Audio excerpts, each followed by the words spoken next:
Krishna, Hare Krishna, Krishna Krishna, Hare Hare, Hare Rama, Rama Rama, Hare Hare. Hare Krishna, Krishna Krishna, Hare Hare, Hare Rama, Rama Rama, Hare Hare. Hare Krishna, Krishna Krishna, Hare Hare, Hare Rama,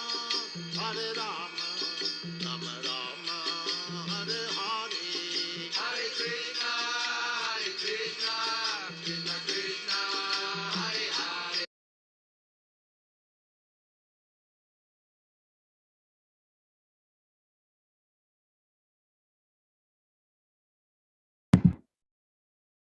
Hare Krishna devotees, welcome to Nityam Bhagavata Sevaya. Today we could not actually, the speaker couldn't join us today. So we'll be actually playing a class on given by His Holiness Radhanath Swami Maharaj in 2017 on the day of Gaura Purnima. I'll be just playing that. Hare Krishna.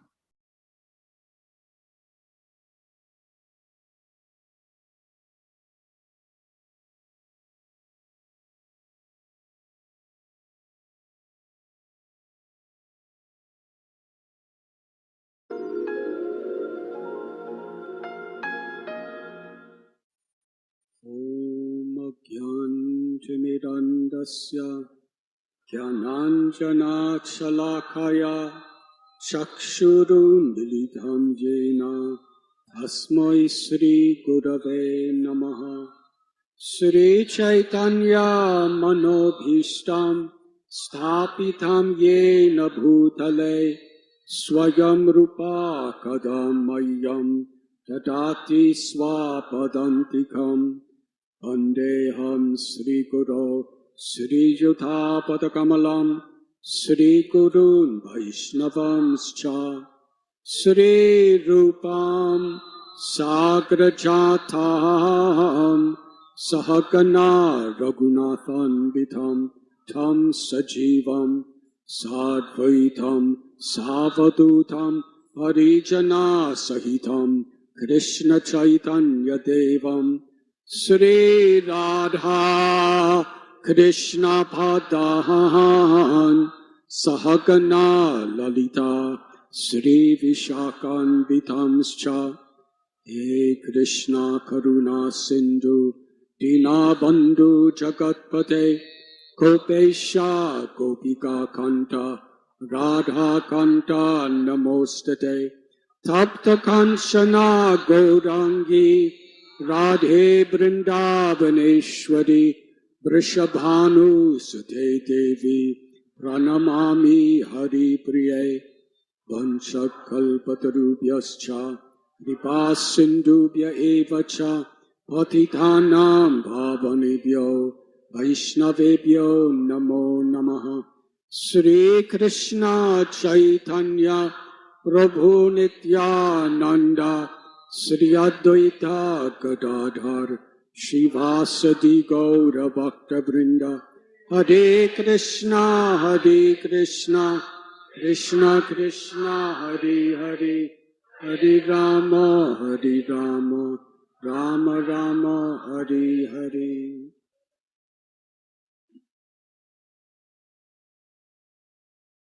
Hare Krishna.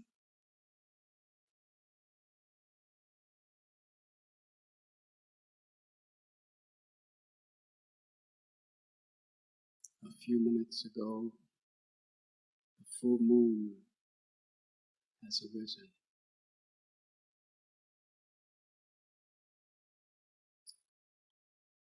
Just over 5 centuries back, the same full moon in the month of Phalgun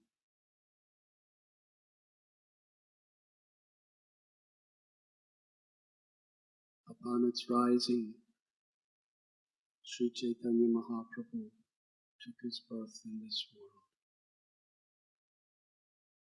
And since that time, the devotees of the Gaudiya Parampara have celebrated this particular day as the most holy of all holy days. Janmashtami is the most holy of all holy days. Radhashtami is the most holy of all holy days. Janmashtami is the day of Krishna's birth. Radhashtami is the day of Sri Radha's birth. Gaura Purnima is the day when both Radha and Krishna take birth in one form. Therefore, it is the most holy of all holy days. It is Radhashtami and Janmashtami in one concentrated form.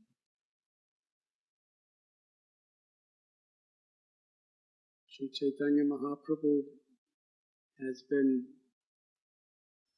prophesized, or let us say, he has been noted in various of the Vedic scriptures, in Mahabharata, Srimad Bhagavatam, Upanishads.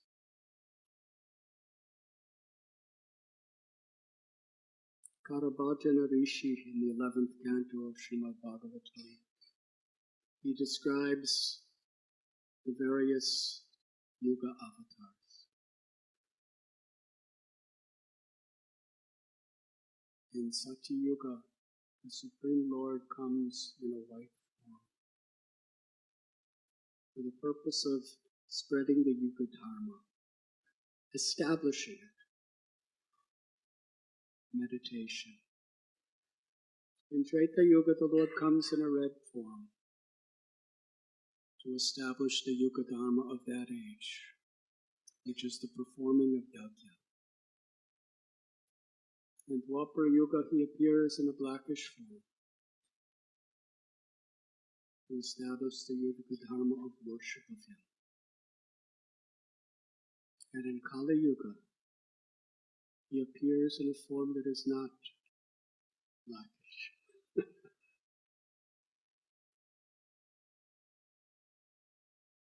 He appears in a golden form for the purpose of establishing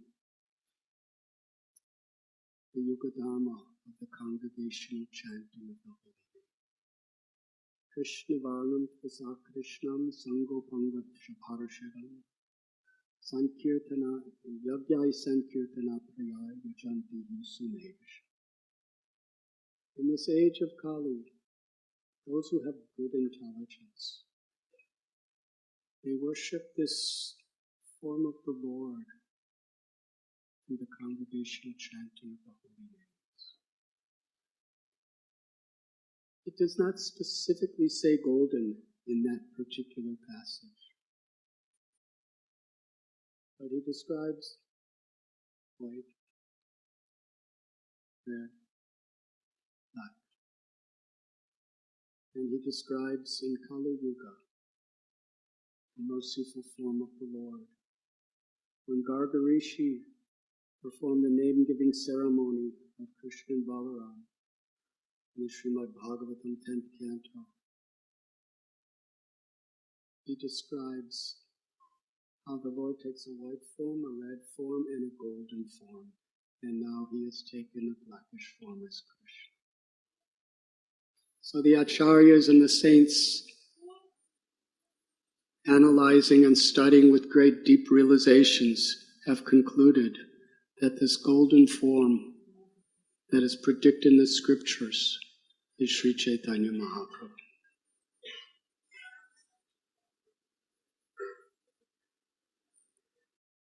Krishnadas Kaviraj Goswami tells the three external and three internal reasons in which the Lord comes.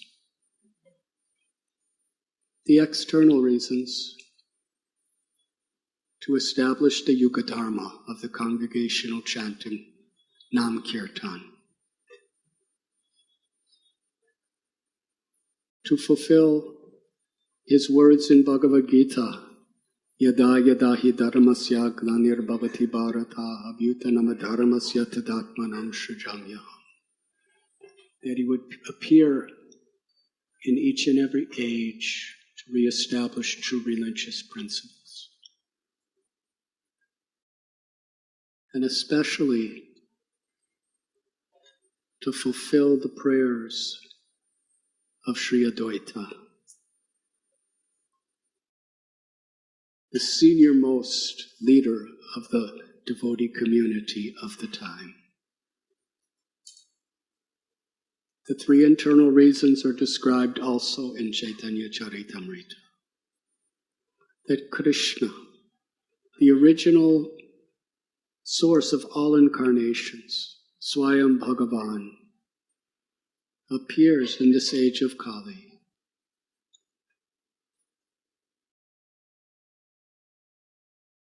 To understand the glory of Srimati Radharani's love, the wonderful qualities in himself that she alone relishes through her love, and the happiness she realizes, the happiness she experiences when she realizes the sweetness of his love. Endowed with the Supreme Lord Hari, endowed with the emotions of Srimati Radharani, has appeared from the womb of Sachi Devi as the moon appears from the ocean. This is very instructive.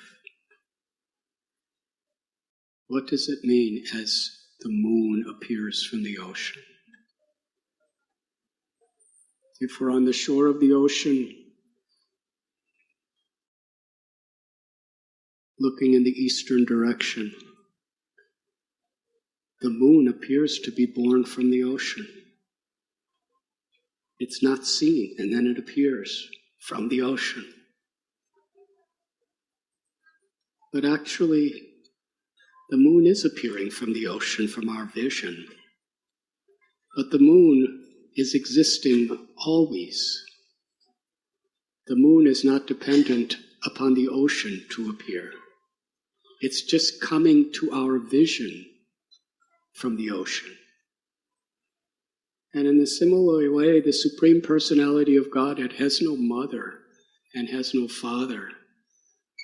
But for the purpose of facilitating intimate, loving exchanges, the Lord accepts a mother and accepts a father. Aham bija pradapita. Krishna tells, I am the father of all living beings. Sri Radha is the mother of all living beings. Now, for those of you who are parents, you know the joy of having a child, at least until they're teenagers.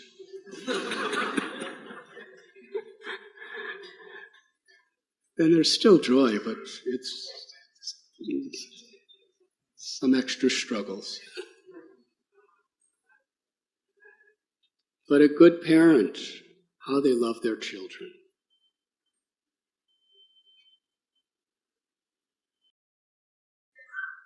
They'll do anything for their child. The greatest joy of their life is the happiness of a child. It's the nature of a father. So happy. But then again, there's great joy in a child's love for parent. So why should God be deprived of that? Why should he only be father and mother? Why can't he have parents to love? Essentially, every type of love that exists has its origin in God's love.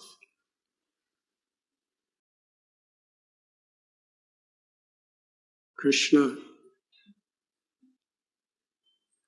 is the original lover. He's the original father. He's the original child who loves a father and mother. He's the original friend. It's like a father and mother. Their life isn't complete unless they love each other too. That's lovers. And their life is not complete unless they have friends. If it's only your child, it's not a full life. These are all very, very special, important, sacred relationships in this world. Loving your parents, loving your children, loving your friends, loving your lover. The origin of all of them is in Krishna. The path of bhakti goes deep into the rasa,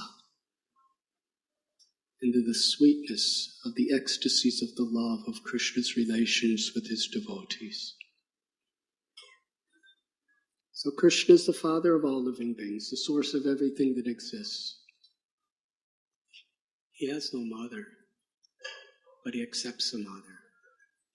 And he appears in this world not as an ordinary child, but like an ordinary child.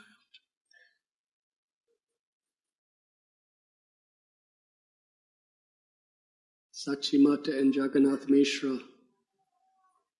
are the same divine personalities who have given birth to the child in various incarnations. They were Prishni and gave birth to Vishnu, Lord Vishnu, in the form of Prishni-garbha.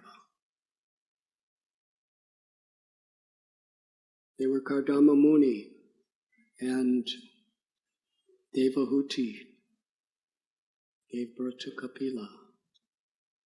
Atri Muni and Anasuya to give birth to Dattatreya. Kausalya and Dasarat, they gave birth to Ram.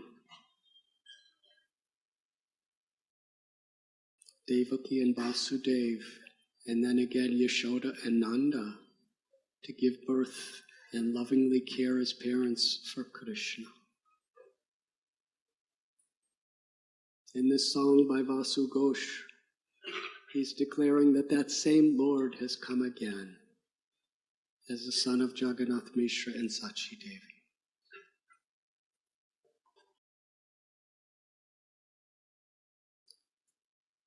Bhaktya mam abhijanati. Krishna tells in Bhagavad Gita that only through pure love can I be known as I am. The Srimad Bhagavatam is especially the crest jewel of all Vedic literatures because it exclusively focuses on the path of pure unalloyed love. Savai pung sang paro dharamo yato bhaktirat hokshajaye ahoita kya pratihataya yatma suprasidati.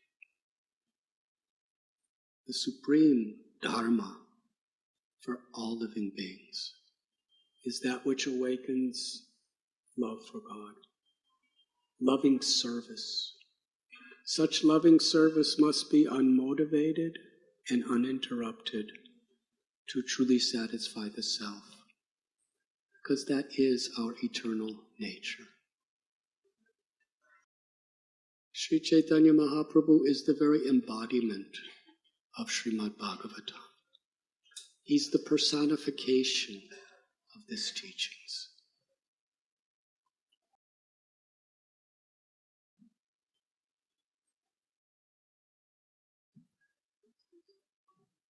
In the spiritual world, Krishna is forever feeling himself obliged and even subordinate to the love of his devotees.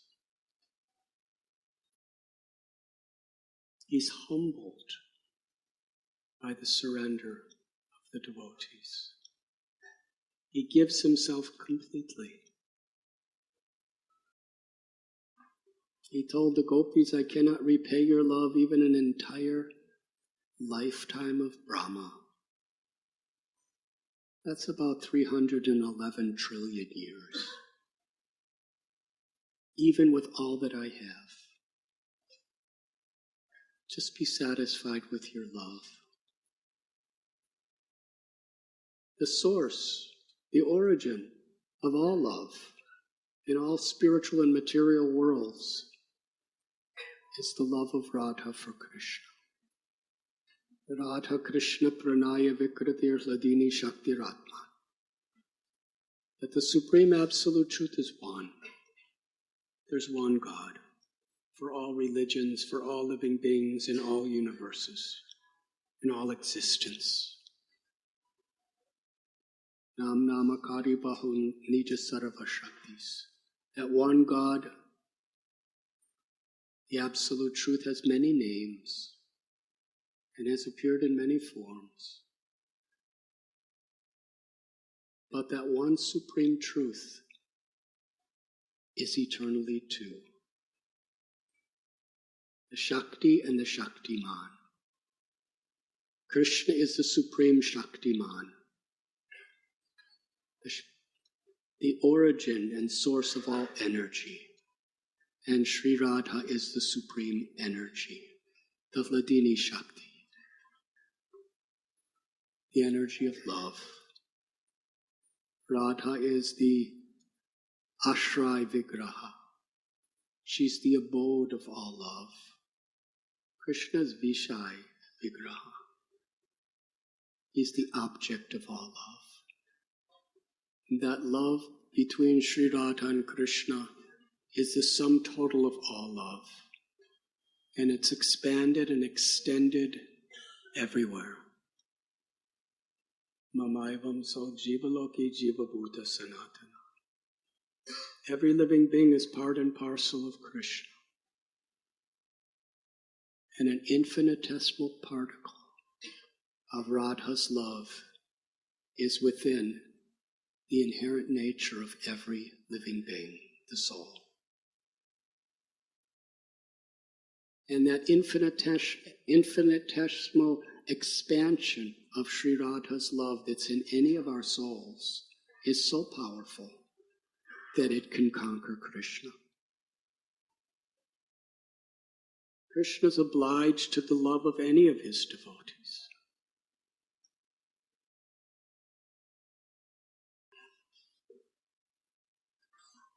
Unimaginable.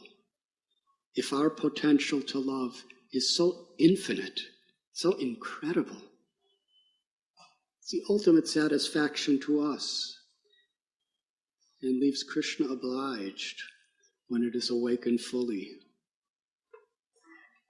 What is Sri Radha's love? The source and sum total of all love.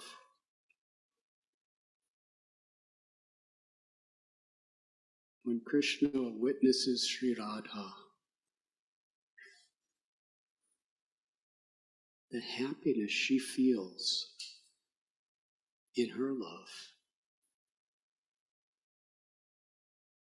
and the way she experiences the wonderful qualities in him, he can't even understand. Who am I that Radharani gets so much? I know everything. Vedaham samatitani varatamanani chajuna. Krishna tells in Gita, I know all that's happened in the past, all that's happening in the present, all things that are yet to come. But there's one thing he wants to know. What is the glory of Radha's love? What are the wonderful qualities in me that she alone relishes in her love? And what is the happiness she feels when she tastes the sweetness of my love?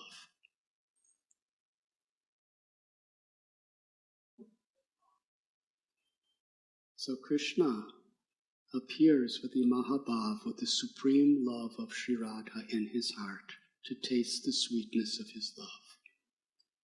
That is Sri Chaitanya Mahaprabhu. There's a Yuga avatar in the age of Kali, in every Kali Yuga, who establishes the Harinam Sankirtan movement as the Yuga Dharma. But only once in a day of Brahma, which is over 8 billion years, only once in a day of Brahma does Krishna personally appear with the mood of Sri Radha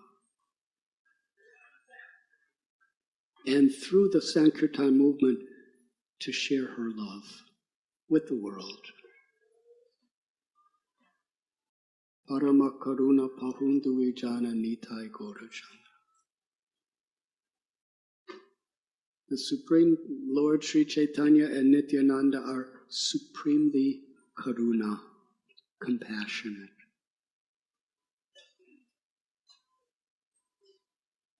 Because they are giving, through the easiest way, the highest revelations of entrance into Vrindavan Dham. That is Lord Chaitanya. Before Lord Chaitanya personally advented in this world, he sent many of his eternal loving associates to prepare the way for him. He sent Madhavendra Puri, Ishwara Puri, Advaita Charya, Jagannath Mishra, Sachi Devi, Murari Gupta, so many. Upendra Mishra in Krishna's Leela was Parjanya, the grandfather of Lord Krishna. He appeared in Sylhet, which is now Bangladesh. He had 7 sons. The 5th of those 7 sons was Jagannath. Jagannath Mishra came to Navadvip to study under a great scholar of the name Nilambar Chakravarti.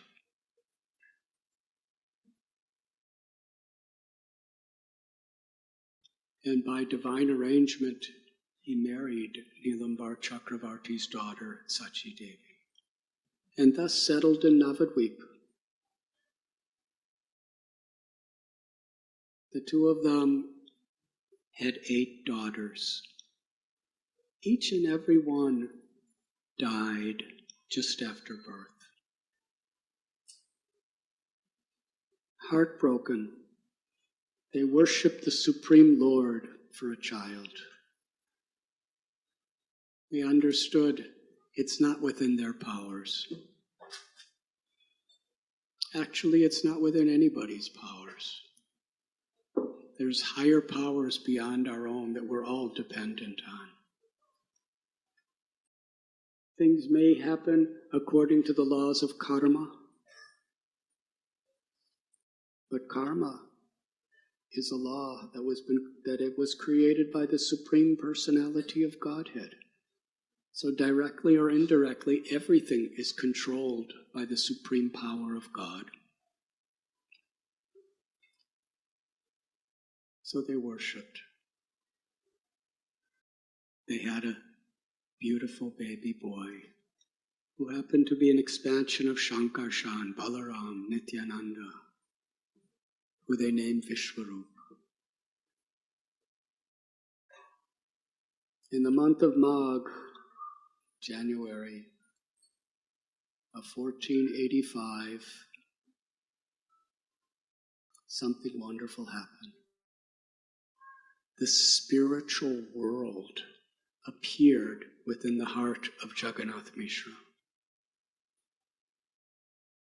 And he personally witnessed how the spiritual world emerged from his heart and entered in the heart of his good wife, Sachi Devi.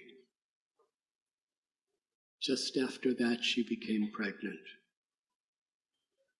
There was no other process. It was a divine revelation. The child was in her womb, and Sachi Mata, the whole time he was there, she was in transcendental ecstasy. She could see and hear celestial beings offering prayers to the child within her womb. And Jagannath Mishra, he would go out and people would be bowing down to him and giving him all gifts, and he didn't understand why. 13 months passed, and still the child wasn't born. Jagannath Mishra was becoming very, very worried.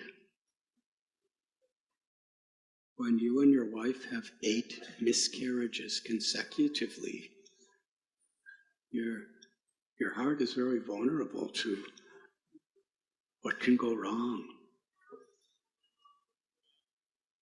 13 months passed, and there was no sign of the child being born. Jagannath Mishra went to Nilambar Chakravarti, his father-in-law, who was one of the greatest astrologers of the day. Said, please tell me what's happening. Nilambar Chakravarti did careful analysis of the horoscopes and the astrological considerations. And he said, this is a divine child. He is waiting for the most auspicious of all possible moments before he comes out. Soon after that, during the full moon night, in the month of Phalgun, the year 1986, historically, one of the most auspicious configurations within the solar system and within the stars ever to be seen. And it also happened to be a lunar eclipse. In those days, especially in Bengal during a lunar eclipse, it was the custom for all Hindus to go to the holy rivers, especially Mother Ganga, and loudly chant the holy names. Even people who were not religious, even people who had very materialistic conceptions of worship, during a lunar eclipse, they all followed this custom. So literally, thousands upon thousands, hundreds and thousands of people were in the Ganges at that time during the eclipse, loudly chanting the names of Krishna.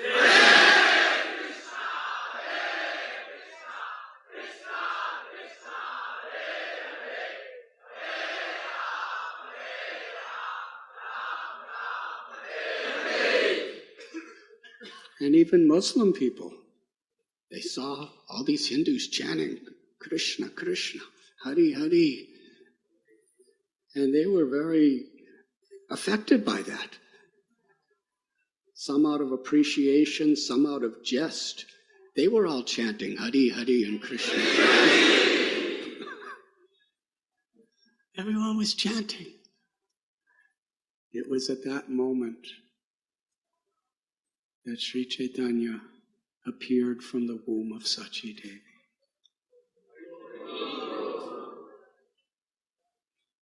We were speaking about Advaitacharya. Previous to the birth of Lord Chaitanya, he was seeing what was happening to the world. People were becoming so arrogant, so selfish, so materialistic, even in the name of religion.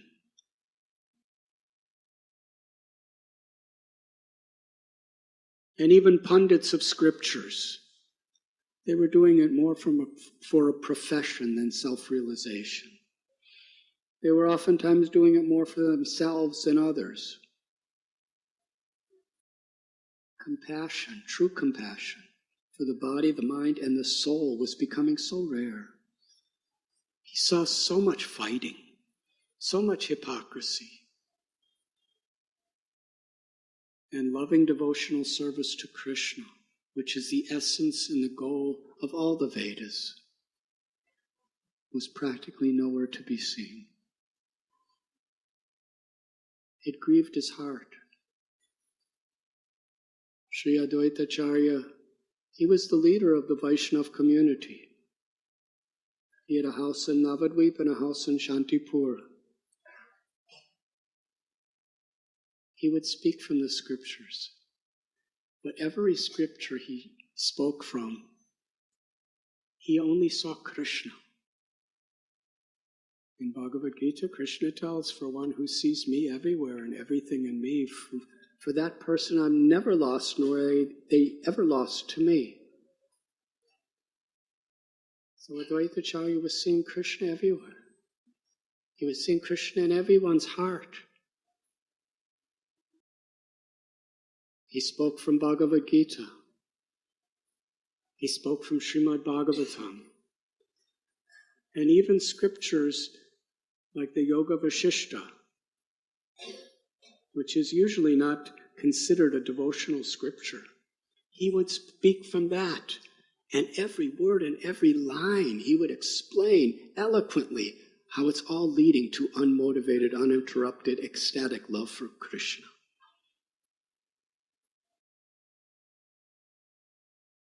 And the devotees of the Lord, they were a tiny minority at the time, but they just loved to hear explanations of Sri Advaita. Hari Katha and Hari Kirtan throughout the day. They were so happy with each other, but that did not satisfy Advaita Acharya, because he was seeing if anybody is devoid of this sweet ecstasy of love, it pained his heart. He was crying. He was crying for you, for me, for all of us. So he made a promise that I will bring Krishna down into this world. From Goloka Vrindavan, I will bring him. Because the state of the world in Kali Yuga, only Krishna himself can establish pure devotional service. The pure devotional service of the Brijvasis. He would fast on the bank of the Ganges with Ganga water and Tulsi leaves. He would worship for this one single purpose of bringing Krishna to the world. He was crying constantly, and with loud calls he was crying Krishna to come. Krishna, who's in the heart of every living being and also in the spiritual world, could hear those cries of Advaita. And to fulfill his desire, he descended. When everyone was chanting, Srivas Thakur, he said to his associates, great devotee, usually we're the only ones chanting, now everyone's chanting because of this eclipse. Most people think eclipses are inauspicious. So to counteract the inauspiciousness, they loudly chant Krishna's names and stay in the Ganges. Srivas, he prayed with a blissful smile that this eclipse will last forever. It's bringing so much devotion from people. When Lord Chaitanya appeared, from the heart of Haridas Thakur and Advaita Acharya, who were together, they were dancing and dancing. Thakur Haridas was chanting 300,000 names a day with the prayer that Krishna would come to deliver the people of this Kali Yuga. Srivas Thakur and his brothers were having kirtan throughout the day, sometimes the night, with the prayer that Krishna would come to deliver the people of the Kali Yuga. It was the love, it was the compassion of these great devotees that brought the Lord to bestow his kindness upon all of us.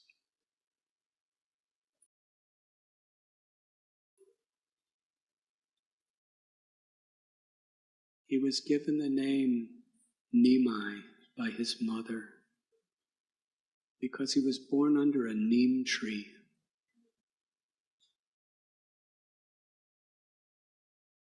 He was given the name Gauranga by his father because he had beautiful golden limbs. He was given the name Vishwambar by Nilambar Chakravarti Thakur, his grandfather, because through his astrological calculations he could tell that he will nourish the entire universe with his mercy. And the young ladies of Navadvip named him Gaur Hari because he looked as beautiful as Gopal Hari with a golden complexion. And the first thing he did when he was a little child to establish his mission, he was an infant baby, hardly a day old.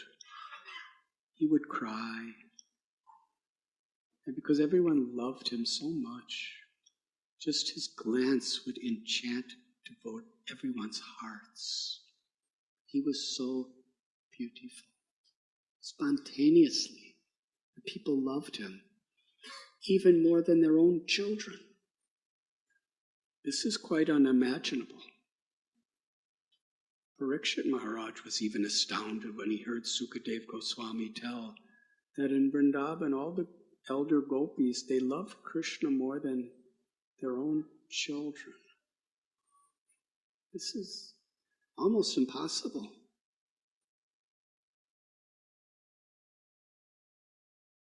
If your child's naughty and doesn't get very good grades, and your neighbor's child is the same age and he's very well behaved and he gets very good grades, do you love that child more than your own?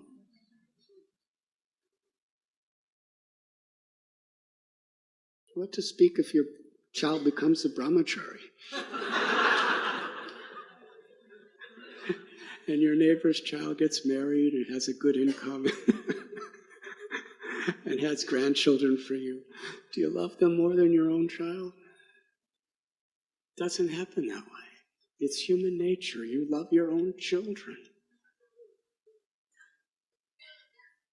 But in Vrindavan, everyone loved Krishna more. It's not that they love their own children less, they just love Krishna more. And Parikshit Maharaj asked Sukadev Goswami, this is not human nature. This is impossible. And Sukadev Goswami explained, because the only reason you love anyone is because they're a soul. When the soul leaves the body, there's just a dead corpse. There's not much love for the dead corpse. Whatever affection there is for the corpse is because the soul used to be there, because you're remembering the soul in that corpse. But the life force that's actually who we love is the Atma, the soul. The body's a machine. And Krishna's the Paramatma, the Supreme Soul. He's in everyone's heart. He's personally in everyone's heart, and simultaneously, a part and parcel of him is in everyone's heart. And that's who we love. So when that supreme source of Paramatma, Gopal, Krishna, is living with us, we naturally love him more than anything and everyone. He's the cause of all love. And that same experience, the relatives and friends of Sachimata and Jagannath Misha had, just upon seeing Nimai, just upon feeling his love for them, just upon experiencing his beauty. It's a kind of beauty that we don't know in this world. Because in this world we may be attracted to beauty with our senses. But then we may be attracted to some other beauty with our senses. It's very limited, and it's very temporary. The beauty of anyone in this world is not going to last very long physically. And it's very small. It may seem big to us, but it's very small.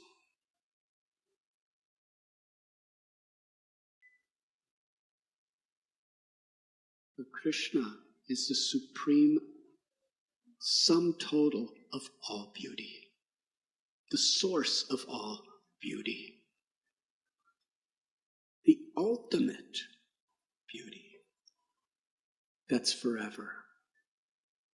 Not only forever, but forever increasing. The absolute truth is not stagnant. The conception of Brahman realization, where we just exist in a supreme being, is certainly incredibly blissful, especially when we compare it to this material world where dukkhalayam ashashvatam, everything's temporary and everything's dying and fading and betraying us in due course of time. But Krishna's Navayovanam, his beauty is ever increasing. His sweetness, his love is ever increasing. And when we become attracted to Krishna, our love for him is ever increasing.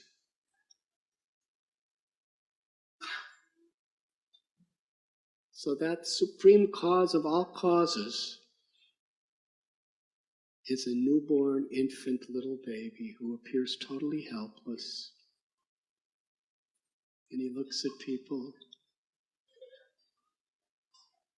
and incredible. Can you imagine God looking up at you as like a little baby, totally helpless, almost dependent upon you? What will that do to your heart? And that's what Nimai did to their hearts. They loved him. And they were completely inundated by this infant little baby's love for them. Like exactly what Krishna did in Vrindavan. The Nandotsava. They had such a beautiful celebration. The morning after Krishna was born at midnight in Gokul, Mahavan. And similarly tomorrow, there's the celebration of Jagannath Mishra Utsav, which is non-different than Nandotsav. But there's a difference. But there's no difference. One of the differences is Vrishabhanu and Kirtida had their Utsav when Radharani appeared. Jagannath Mishra Utsav is Radhastami, Janmastami in one.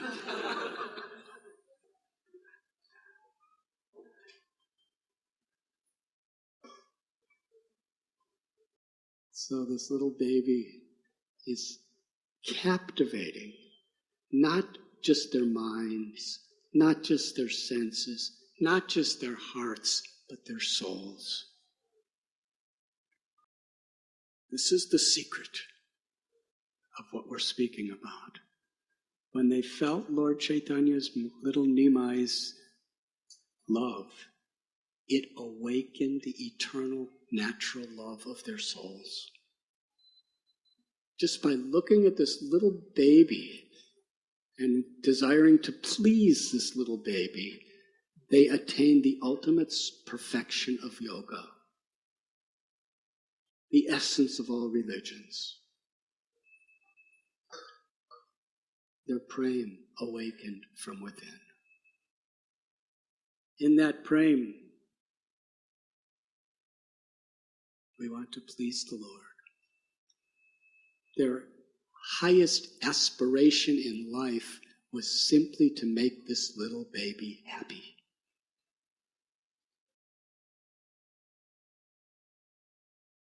We see in the world today, there's Bollywood stars and Hollywood stars, and there's rock stars, and there's politicians, and there's world champion players of cricket and football and baseball and basketball and swimming and all these things. And then there's military generals who are great, heroic fighters for the nation. And we respect them and we honor them to some extent. But all of that multiplied by limitless trillions. And that was what people were seeing in this little infant baby that was born the day before, Nimai. Every propensity that one could have to feel happiness from another person, to love a person, to respect a person, to want another person to be happy, awakens when we become attracted to the Supreme Bhagavan.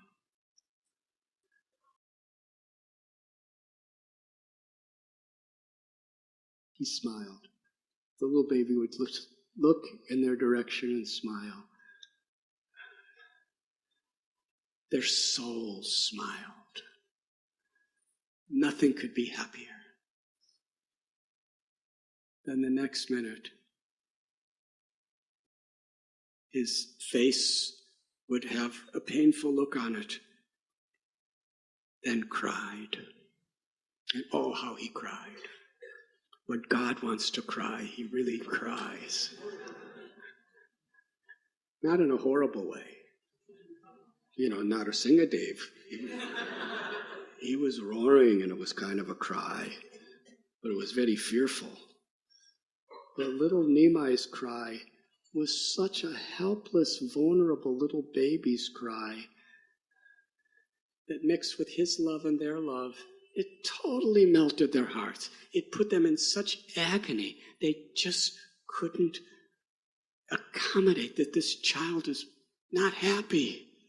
They would do anything. They would give up everything they had. They would give up their lives just to make him happy. But he kept crying. So usually when babies cry, it's oftentimes during Srimad Bhagavatam class. And the mother, wherever she's sitting, she just does everything she can. She starts putting things in his little mouth and stuffing rubber stuff in his mouth. And if he's content with the rubber, she just stays in class and she smiles. And everybody kind of looks like, he better not do that again. She said, no, he's happy. He has rubber in his mouth. Or else they swing him, they go back and forth. Can you stop crying? Or sometimes they have little toys or they make little noises in their ears. They start becoming little like sounds of birds or rhymes. So there's so many ways to try to make a child stop crying. You give milk. Yes. Sometimes milk from the mother's body, sometimes milk from a little bottle, whatever it may be. Because the mother loves the child, doesn't want to see the child cry. Even if the mother runs out of the Bhagavatam class, still, we can hear from outside too.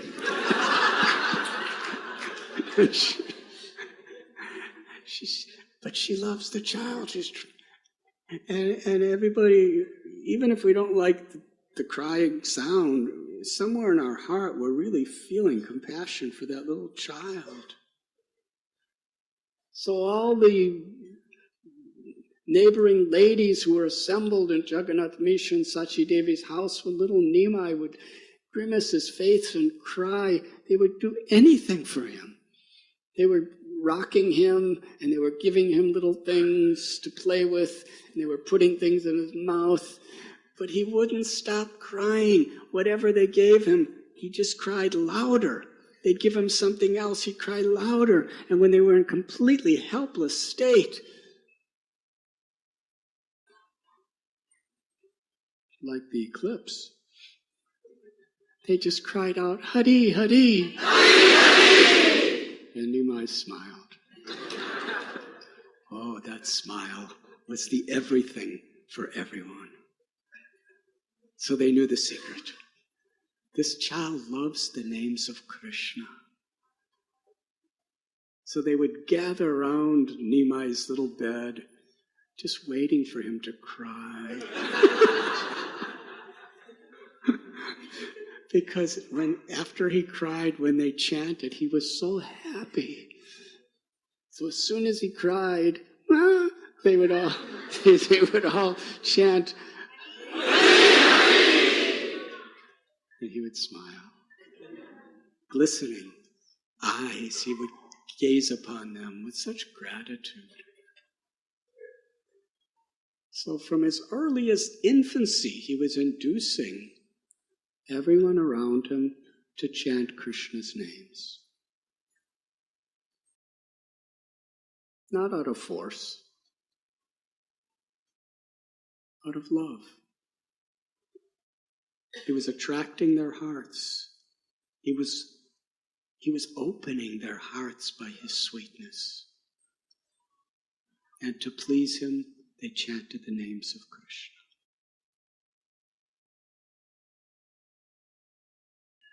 Later, as he grew, when he established the Harinam Sankirtan movement, his infinite beauty was ever increasing. His love, his compassion was ever increasing. How could something that's infinite and endless and complete increase? This is achintya. This is the inconceivable nature of the Lord. He would go with his associates without discriminating what one's gender, what one's caste, what one's economic situation, varna or ashram. He was seeing everyone equally was qualified to accept and attain love for Krishna. That liberation beyond all pain, beyond all death, beyond even liberation.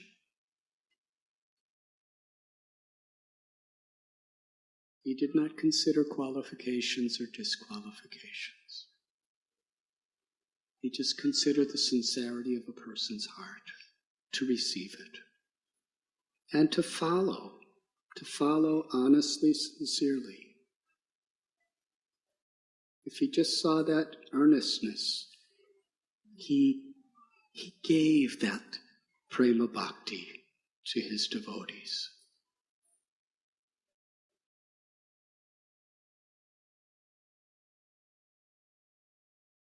They would go to the shops, they would go to the houses, and Lord Chaitanya had this simple message. Jeev jago, Gaura Chandra dole, Kotha nidra jaya maya, Hisa chira kole. Louder, please. Jeev jago, Gaura Chandra dole, Kotha nidra jaya maya, Hisa chira kole. Wake up, sleeping souls.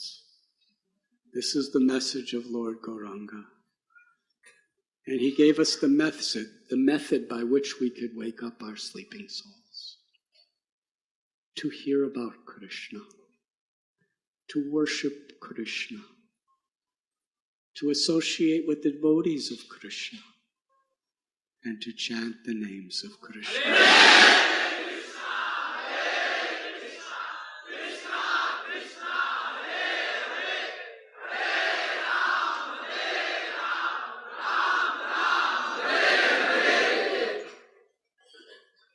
I was supposed to end at 9:15, and considering the morning class, I'm kind of on time.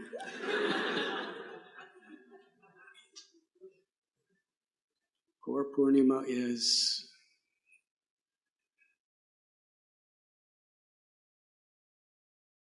specially empowered with the mercy of Lord Chaitanya. Just like Krishna is non-different than his name, Krishna is non-different than the descriptions of himself in the Srimad Bhagavatam, his teachings of Bhagavad Gita.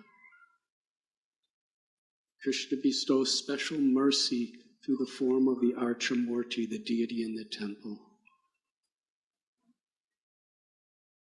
So these particular holy days, the particular personality, the avatar of the Lord, is specially present, like a deity in the day. And how we worship the Lord, how we behave in that day, the Lord is willing to give very, very special blessings.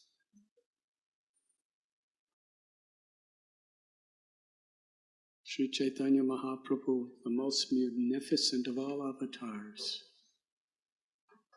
makes himself especially accessible on this day of Gaura Purnima. Showers his mercy especially freely on this day for all of us. So let us be grateful. Srila Prabhupada, on behalf of Sri Chaitanya Mahaprabhu,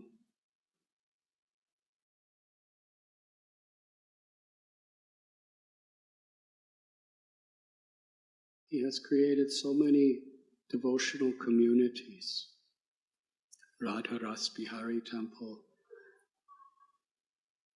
Radha Giridhari Temple, Radha Madan Mohan Temple, Radha Vrindavan Vihari Temple, Radha Gopinath Temple, all in this little area of Mumbai. And then there's Radha Kunja Vihari Temple, and Radha Vrindavan Chandra Temple, and Radha Damodar Temple, all in the little area of Pune. And in between is Radha Govinda Temple and Nigri. And not far from that is Radha Madan Mohan Temple and Nasi. No, Gopal. Radha Madan Gopal, yes. How many temples in Delhi?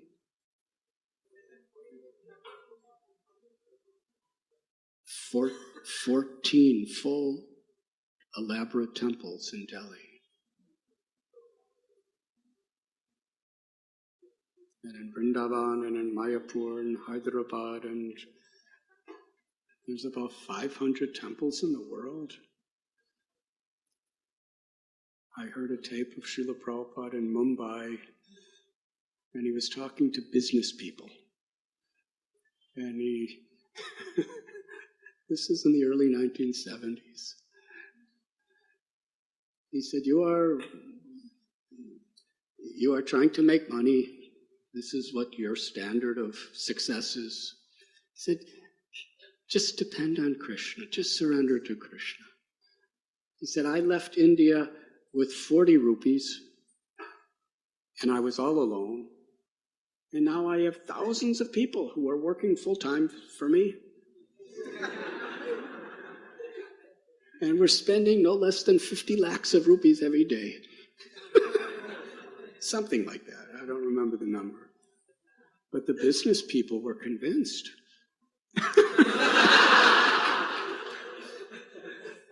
This is very good. But Srila Prabhupada, he wasn't trying to make money. That was the farthest thing from his purpose.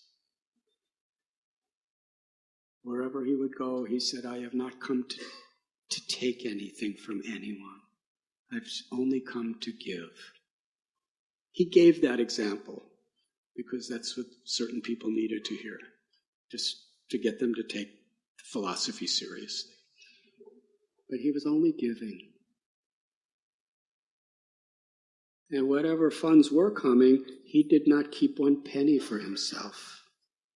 Not even a penny, a paisa. Everything was for the well-being of society in the service of Krishna. Literally, whatever came. If there was nothing or if there was much, everything was for the society.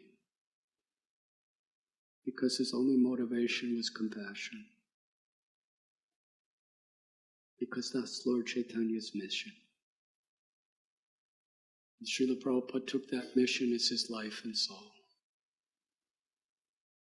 Lord Chaitanya's continuous theme was, Krishna is the real great treasure of your life. We all want treasures.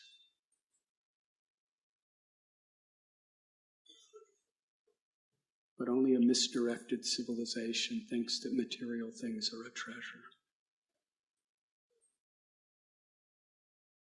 The treasure of the heart is Krishna, the Supreme Beloved, the ultimate source of happiness.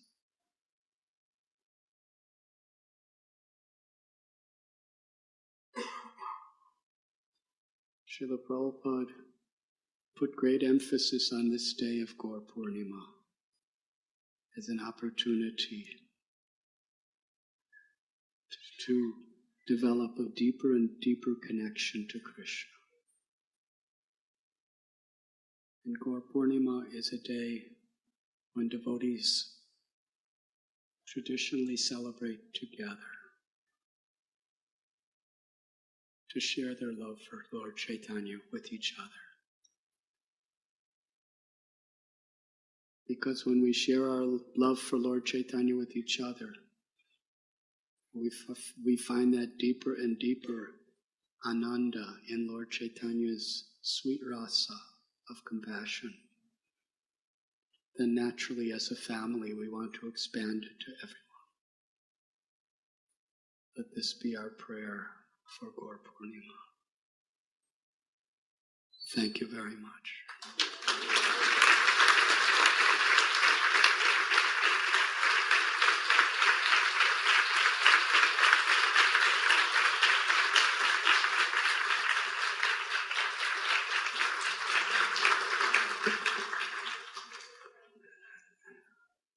Now we will have Gaur Arti. Did all of you break the fast?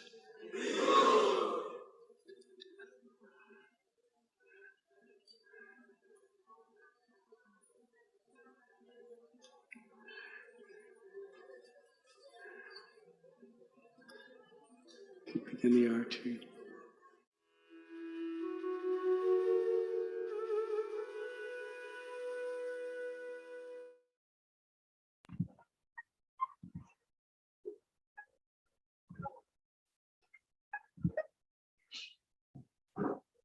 Hare Krishna. Hare Krishna devotees, thank you for joining today's class. It was an ecstatic class from His Holiness Swami Maharaj to just get us in the mood of hearing the Gaura Katha and actually preparing us for the mood how we should actually be going through in the week of Gaura Purnima. Thank you for joining. If any devotee wants to share any realization, you can just speak up. I'll just open the line.